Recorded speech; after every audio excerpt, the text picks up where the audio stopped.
Bagaimana caranya membuat konten various anti banned seperti nasib konten calon sarjana?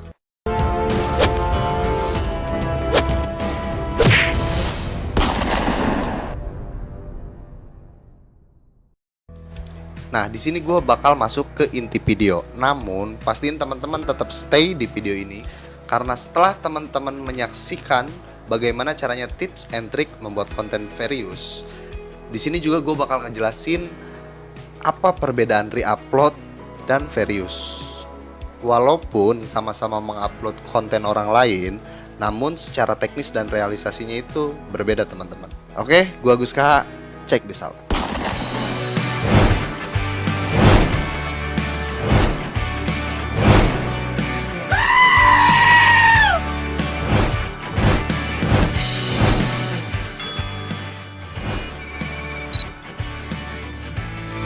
Yang pertama, pastiin saat lu menggunakan konten orang lain, durasi yang lu gunakan gak lebih dari 10 detik. Yang kedua, tambahkan efek atau additional lainnya yang bertujuan untuk menghindari klaim hak cipta melalui konten ID. Yang ketiga, kompilasikan video dan gambar. Contohnya kayak gini.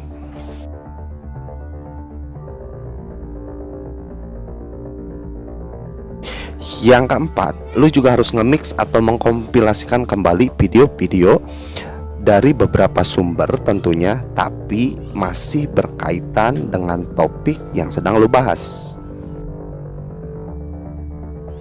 Yang kelima, untuk bentuk sebuah penghormatan, tentunya lu cantumkan link asal video tersebut. Yang keenam, tentunya kalau lu pengen main aman, lu ambil dari beberapa sumber yang melisensikan kontennya itu lisensi Creative Commons. Creative Commons ini udah gue bahas di video sebelumnya teman-teman. Nah, itu pun pastiin si kreator tersebut adalah pemegang utama hak ciptanya. Artinya, bukan seorang re-upload yang melisensikan Creative Commons. Karena suatu saat nanti, pemilik hak cipta utama bisa menegur lu secara langsung, karena itu bukan pemilik hak cipta utama video tersebut.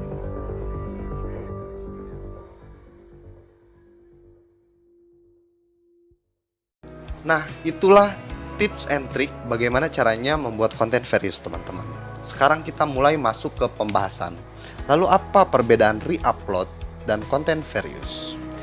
Re-upload, gua kasih contoh, kalau misalnya teman-teman pernah nonton anime Boruto lah di YouTube, tentu di situ ada penambahan bar, ada penambahan audio di tengah video saat kita asik menonton, tiba-tiba dia masuk ke video kita menyarankan subscribe terlebih dahulu.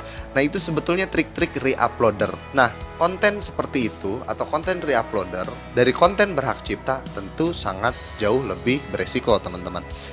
Jika konten various sebetulnya ada beberapa yang mengatakan bahwasanya kalau kita mengambil konten yang berhak cipta pun itu sebetulnya tidak masalah, karena kita hanya mengambil beberapa detik saja. Nah, ini bedanya teman-teman. Re-upload itu hampir keseluruhan dia upload di konten dia teman-teman. Sedangkan various itu hanya mengambil beberapa potongan atau durasi. Dia di sini lebih main durasi. Durasinya itu detikan teman-teman. Teman-teman kalau misalnya udah nonton video gua yang membahas virus corona, nah itu kategorinya various teman-teman. Dimana gua mengkompilasikan antara video dan gambar dari beberapa sumber dan lisensinya 100% aman. Karena gue pernah ngebahas masalah lisensi Creative Commons. Sebaik-baiknya lisensi itu dari lisensi Creative Commons, dimana seorang kreator itu mengizinkan karyanya untuk digunakan kembali. Nah, itu bedanya various dan re-upload. Intinya jangan salah ya teman-teman, perbedaan re-upload dan various, dimana various hanya mengambil beberapa potongan video dari konten orang lain atau main durasi dia nggak pernah upload lebih dari 10 detik. Kemudian re-upload itu secara keseluruhan dia upload semua konten-konten orang lain di kontennya teman-teman. Nah, itu aja teman-teman materi hari ini, bagaimana caranya membuat konten various agar aman dan terhindar dari Bennett seperti calon sarjana. Di sini gue Agus K, mohon maaf banyak kekurangan baik secara materi ataupun penyampaian. Yang jelas di sini gue berusaha semaksimal mungkin memberitahukan apa yang gue tahu. Buat lu para karyawan yang gajiannya diundur gara-gara kepotong weekend, menggerutulah, karena menggerutu adalah bagian dari seni hidup. Yang haram itu menyerah atas keadaan. Gua Agus K, signing out.